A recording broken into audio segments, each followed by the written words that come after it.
Hello, I'm Bill Bullard with RCAF USA, the voice of the independent cattle producer in the United States of America.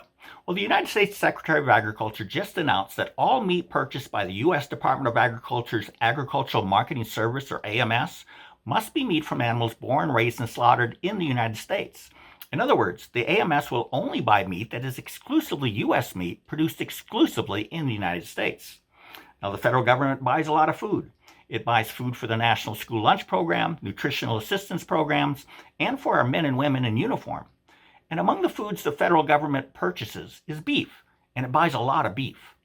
According to a new report by the Federal Good Food Purchasing Coalition, the federal government purchased $9.1 billion worth of food in 2022, and about half of that was purchased by the USDA Agricultural Marketing Service, and the other half by the Department of Defense.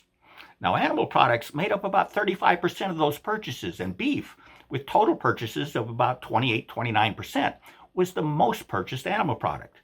The federal government spent about $1.9 billion on beef purchases. And so we need to put that into perspective. You know, the United States' largest three export customers are South Korea, Japan, and China, and in that order. And in 2022, we exported $2.7 billion in beef products to our largest export customer, South Korea, and $2.1 billion in beef and beef products to our third largest export customer, China. That means the $1.9 billion worth of beef the federal government purchased in 2022 would place the federal government's beef purchases just behind China's beef purchases, and not too far behind our exports to South Korea. So anyone who thinks our beef exports to South Korea, Japan, and China are good for the U.S. cattle industry must also believe that the federal government's purchases of beef in the domestic market are likewise good for the cattle industry. But there's much more to it than that. You see, South Korea, Japan, and China accept beef from cattle that had been imported into the United States from Canada and Mexico, and then just slaughtered in the United States. But under the new USDA AMS policy, the half of the federal government's purchases of beef that is purchased by the USDA Agricultural Marketing Service must now be beef from cattle that are born, raised, and slaughtered in the United States. The AMS will no longer accept beef from cattle that had been imported into the United States from Canada and Mexico. And you know, the U.S. imports about 2 million head of cattle from Canada and Mexico each year, and those cattle produce a lot of beef.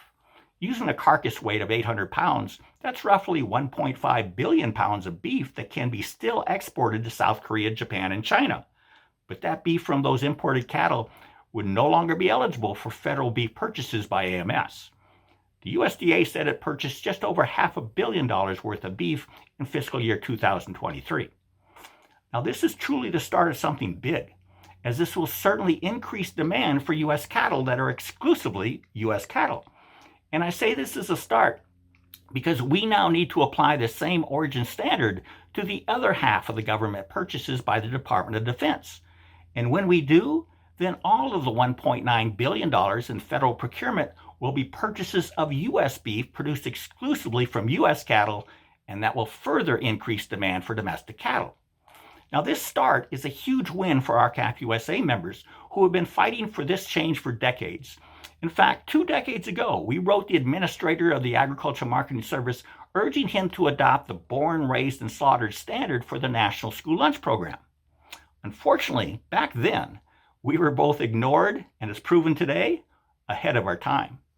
And in our formal comments to the USDA in 2021, we urged that all federal food programs source only beef born, raised, and slaughtered in the United States.